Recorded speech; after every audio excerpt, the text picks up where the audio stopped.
He created some of the most magical and beloved worlds in all of children's literature. A giant peach, a chocolate factory full of wonders, a tiny girl with extraordinary powers. For generations, his stories have enchanted millions of children around the world. But behind the beloved storyteller lay a life far stranger, darker, and more dramatic than any tale he ever wrote. He was a wartime fighter pilot who cheated death, a secret intelligence agent, and a man haunted by terrible personal tragedy. He could be charming and cruel, generous and difficult, a deeply contradictory figure.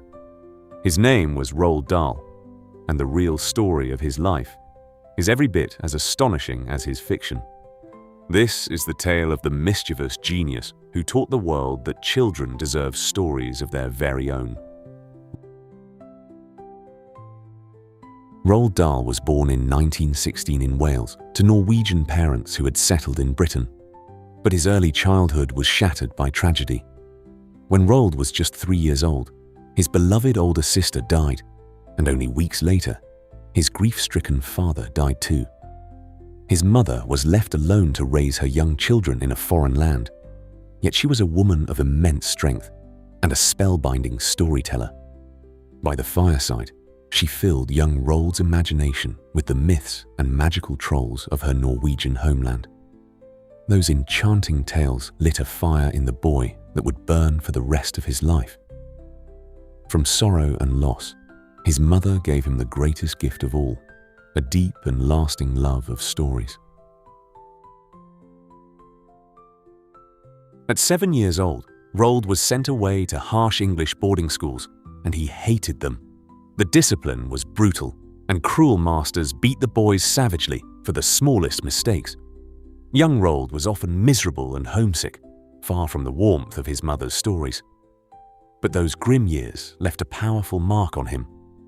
He never forgot the casual cruelty of the adults who ruled over him, nor the helplessness of being a small child at the mercy of monstrous grown-ups. Decades later, that fury would pour straight into his books, filling them with wicked, child-hating villains who always got what they deserved. One bright spot in those bleak years was chocolate, sent from a nearby factory for the boys to taste, planting a seed that would grow into his most famous story of all. Roald had no interest in going to university. He longed instead for adventure, for far-off places and the wider world. So he took a job with an oil company that sent him to East Africa, to what is now Tanzania. There, the young man found the excitement he craved. He lived among lions and snakes and vast open landscapes, a world away from the cold corridors of his boarding school, and he loved every moment of it.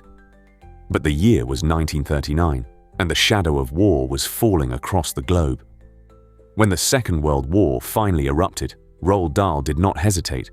He climbed into a car, drove hundreds of miles across the African wilderness, and signed up to become a fighter pilot in the Royal Air Force. Roald trained as a pilot and was sent to fight in the deserts of North Africa. But his wartime career nearly ended before it began. Flying over Libya, given the wrong directions, he ran out of fuel and was forced to crash land in the open desert at dusk. The plane smashed into the rocky ground and burst into flames. Roald fractured his skull, smashed his nose, and was temporarily blinded, barely managing to drag himself from the burning wreck. It was a miracle he survived at all. After months of painful recovery, he astonishingly returned to the skies, flying in fierce battles and becoming a flying ace. But the terrible head injuries would trouble him for the rest of his life. The brush with death changed him and set him by the strangest of paths toward becoming a writer. No longer fit to fly, Roald Dahl was sent to Washington as an attaché for the British Embassy. But his true work there was secret. Tall, handsome, and charming, he moved easily through American high society, gathering intelligence and quietly working for British interests during the war. It was in Washington that his life changed forever. A famous author asked him to write down his experiences as a fighter pilot. Roald sat and wrote about his desert crash, and to his amazement, the story was published in a major magazine. He discovered, almost by accident, that he had a rare and remarkable gift. Words came alive beneath his pen. The wartime pilot and secret agent had stumbled upon his true calling. Roald Dahl had become a writer. At first, Roald wrote clever, macabre short stories for adults, tales with wicked twists and dark surprises that made him quietly successful. He married a glamorous American film star, and they had a family. But his life was struck again and again by devastating tragedy. His baby son was gravely injured in a terrible accident. His young daughter died suddenly of illness. And then his wife suffered a series of strokes that nearly killed her. Through it all, Roald responded not with helplessness, but with fierce, stubborn determination, fighting to save his family and even helping to invent a medical device to treat his son. He knew profound grief and loss. Yet out of all that darkness, he was about to create worlds of pure light and wonder for the children of the world. Roald Dahl finally found his true voice when he began writing for children. At the bottom of his garden stood a small, cluttered writing hut, and there, every day, he would settle into a worn armchair with a board on his lap and a yellow pencil in his hand, and disappear into his imagination. Out of that humble hut poured pure magic. In 1961 came James and the Giant Peach, and then, in 1964, the story that would make him immortal, Charlie and the Chocolate Factory.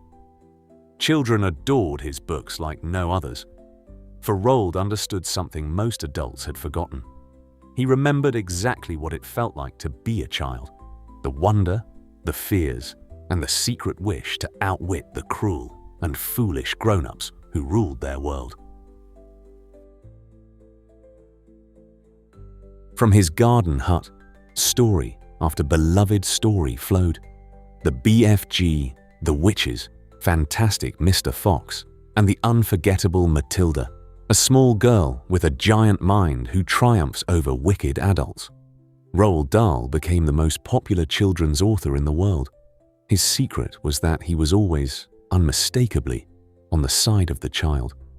His heroes were clever and brave, his villains gloriously horrible, and his stories crackled with mischief, danger, and delicious revenge. He never wrote down to his young readers or shielded them from darkness. Instead, he trusted them, thrilled them, and made them laugh out loud. Generation after generation fell under his spell. He had become, quite simply, the greatest storyteller children had ever known. Roald Dahl died in 1990 at the age of 74. By then, his books had sold hundreds of millions of copies and been translated into dozens of languages, and his stories had become beloved films watched the world over. Yet the real man behind the magic was as complicated as any of his characters.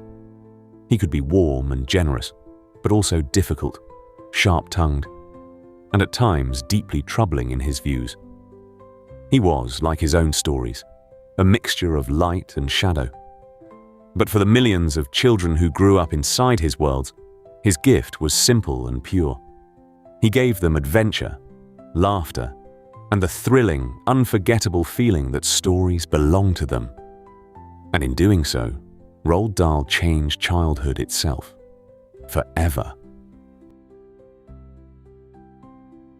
Roald Dahl, the mischievous genius who gave children worlds of their very own.